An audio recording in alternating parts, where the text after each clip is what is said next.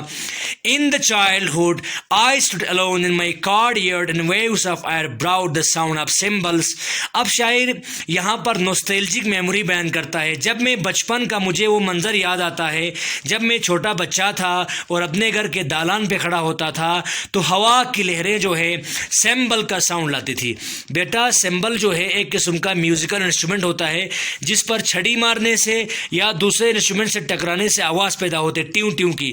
تو شاعر کہہ رہا ہے جب میں بچہ ہوا کرتا تھا تب دور کہیں کوئی میوزیشین سیمبل بجاتا اور وہ جو آواز تھی وہ ہوا کی لہروں میں کنٹریکشن ریفیکشن ہوتے ہوئے ہوا کی لہریں مجھ تک لاتی تھی اور مجھے سنائی دیتا تھا تو مجھے سکون ملتا تھا. یعنی کہنے کا مطلب جب میں بچپن میں اپنی یا میری ماں یا میرے والدین کہیں چلے جاتے تو مجھے غم آ جاتا اور یعنی میں پریشان ہوتا. اس صورت میں جب میں پریشان حال میں بیٹھا ہوا ہوتا تو کیا ہوتا, دور سے کہیں سمبل بجنے کی آواز ہوا کی لہروں کے ذریعے مجھ تک پہنچتی تو مجھے سکون مل جاتا. We regret that the days gone by don't return. ہمیں افسوس ہوتا ہے, ریگریٹ کا مطلب افسوس ہونا, کہ جو دن گزر گئے وہ واپس نہیں آتے, گزرا ہوا زمانہ واپس نہیں آتا. How to call back time past and gone. کس طرح سے گزرے ہوئے زمانے کو بلایا جا سکتا ہے یا پکارا جا سکتا ہے. تو شاعر یہ کہتا ہے اے کاش اس غم اور اندوہ کے ماحول میں, اس دکھ بری شام میں یا اس کمزوری اور ضعف بری بڑھاپے میں, اے کاش وہی جوانی والا یا وہی بچپنے والا منظر آ جاتا کہ جس سے مجھے سکون مل جاتا. تو شاعر انشاءاللہ بیٹا یہ والا جو اسٹینزا نمبر 6 ہے میں کل دوبارہ سمجھاؤں گا آپ کو انشاءاللہ. آج کے لیے ہی کافی, ویڈیو کافی لمبا ہو رہا ہے. خدا حافظ فار واچنگ دس ویڈیو. اگر کوئی لائن یا کوئی پیراگراف یا کوئی ورڈ سمجھ میں نہیں آتا ہے تو مجھے فون کریں. اوکے ڈیئرس.